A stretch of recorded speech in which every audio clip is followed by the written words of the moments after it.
We have seen a lot of trends come and go in the last 9 years of doing this, from new equipment to vintage equipment to the people buying it to what they're buying, what we can get our hands on, what comes in the door quite a bit, what's selling fast. It all changes, but honestly, 2024 has been a really strange one.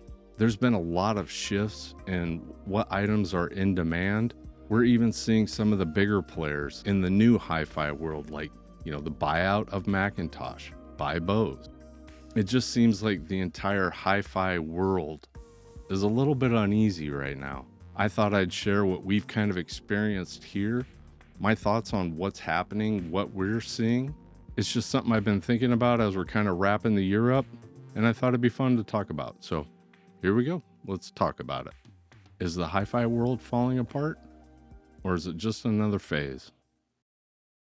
And I was just thinking about this the other day, looking through the floor and the inventory, thinking about what's been selling and what we haven't been seeing.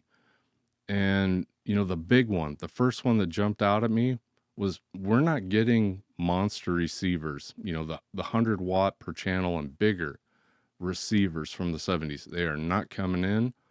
And that is different. That is different this year to 2024. We would usually get a couple 1250s, some big G Sansuis, a 2325, maybe a couple Kenwood Model 11s, and we're just not seeing them.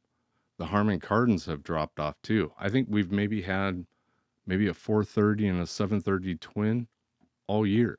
And keep in mind, if you look on eBay, especially the 330Cs, there's quite a few of them. But we rely on what people bring in our door. That's the way it's always been. We don't source equipment online. And as of right now in 2024, they're just not coming in the door. And this has got me to thinking, are people just hanging on to those 100 watt per channel receivers, or have they kind of gone through another upgrade phase? With the resurgence of vintage electronics 6-7 years ago, and then really ramping up during the lockdowns. I'm wondering if people, were buying entry and mid-level receivers back then. Maybe the big flagships and the 100 watt per channel receivers were too hard to get. And now they've kind of gone through that upgrade phase and they're just holding on to what they got. They're not selling it because we're not seeing it come in, not like we used to. Right now, we're actually heavy on entry and mid-level equipment, especially for some reason right now we've got a ton of like Pioneer X2X, X3X series receivers.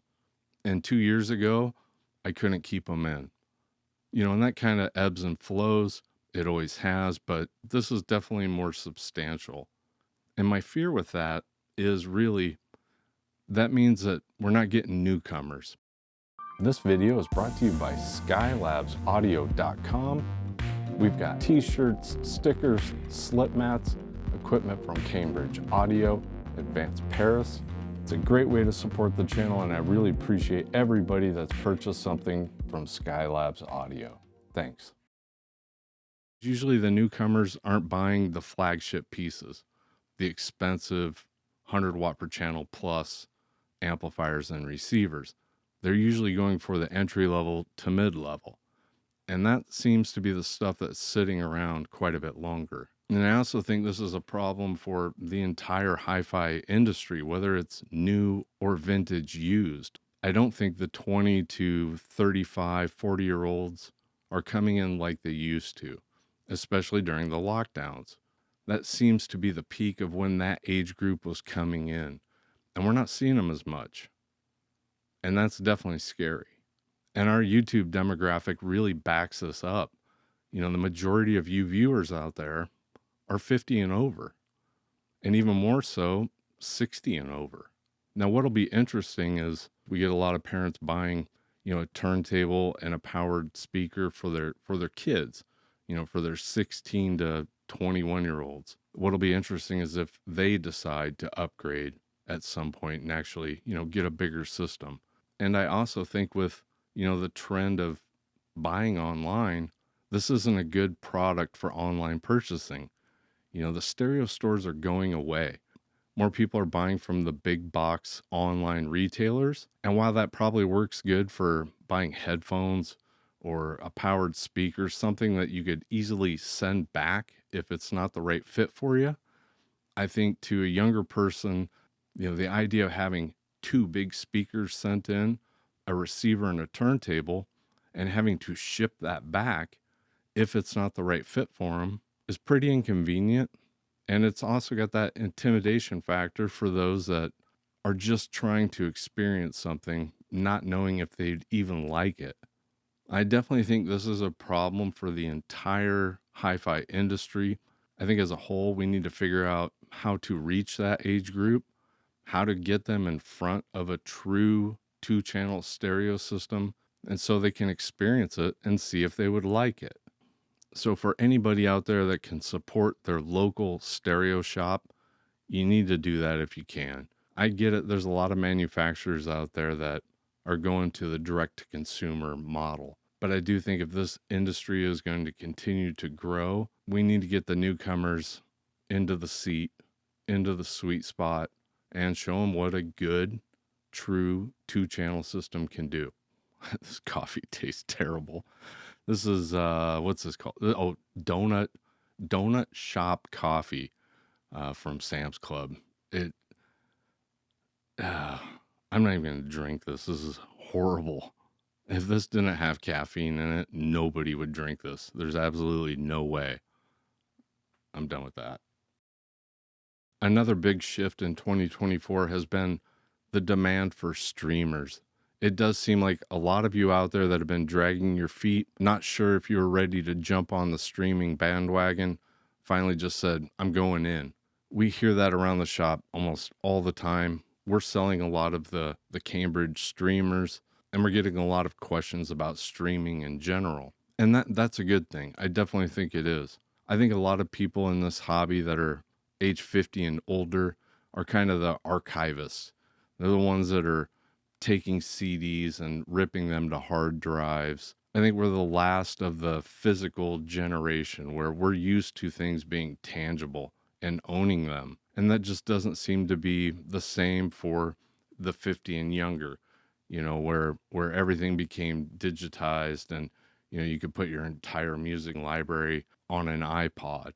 And then once the subscription streaming services really kicked in, I don't think anybody really looked back, at least for the younger generation. Now even their video games, they're not buying physical copies of that. Same with movies.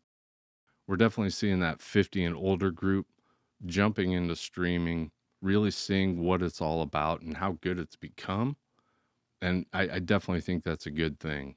And so far, I haven't seen it put a dent in the vinyl record sales. If anything is doing that, I would say it's probably the price, but just like everything else, it's definitely gone up a pretty good amount. I'm almost shocked every time I put a price sticker on a new vinyl record.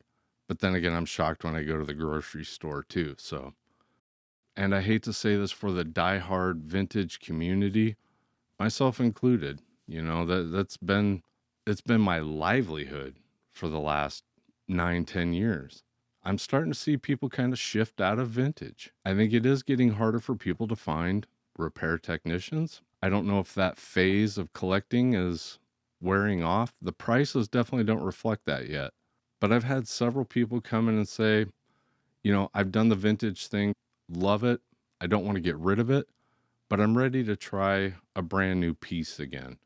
And they're buying, most of the time, they're buying Advanced Paris because it definitely has that vintage vibe and it's priced right. And it's a good thing that there is a product like Advanced Paris because we don't have the monster receivers or the high power receivers to sell them. I still don't see the vintage obsession slowing down or prices coming down anytime soon at all. But I am starting to see people curious about the new products that are out, and the sales reflect it. And I still like having both. I don't ever see myself getting rid of my vintage collection, but I do like having both for different reasons. And I don't think you have to pick one side or the other. I don't want to anyway. I don't think I will. And there a couple weeks ago, the entire internet was on fire with, oh my gosh, Bose bought Macintosh. The world's over. I'm going to sell all my Macintosh. It's all going down. It's definitely fun to read through those threads and see what the creative minds on the internet can come up with for, spoof photos and stuff like that. But something I didn't hear people talking about was my fear. My fear with that consolidation really comes down to, the repairability of the legacy products, because I don't think that helps revenue for Macintosh.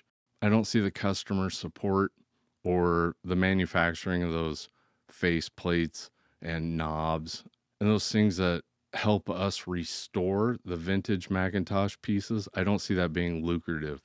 And while there have been several companies to own Macintosh, most of them were not audio companies like Bose. And I'm not a Bose hater, but they are definitely not known for service. They are known for, I'm sorry you had an issue. Let's upgrade you to the next one and we'll give you a discount. And that is opposite of Macintosh. I don't think there's another brand out there like Macintosh that continues to support products that are 50 years old. And if I was Bose taking over Macintosh, the first thing those accountants are going to do is go, okay, we got to get rid of that and we got to get rid of it now. It just seems obvious. I'm not so much worried about future Macintosh pieces coming out. I'm more worried about the vintage Macintosh pieces that aren't going to have that support that we've been used to. I could be wrong. I've been wrong a lot of times before. This would not be the first, will not be the last. I hope I'm wrong. And if you like this video, you should definitely watch this one. Go watch it. It's fun.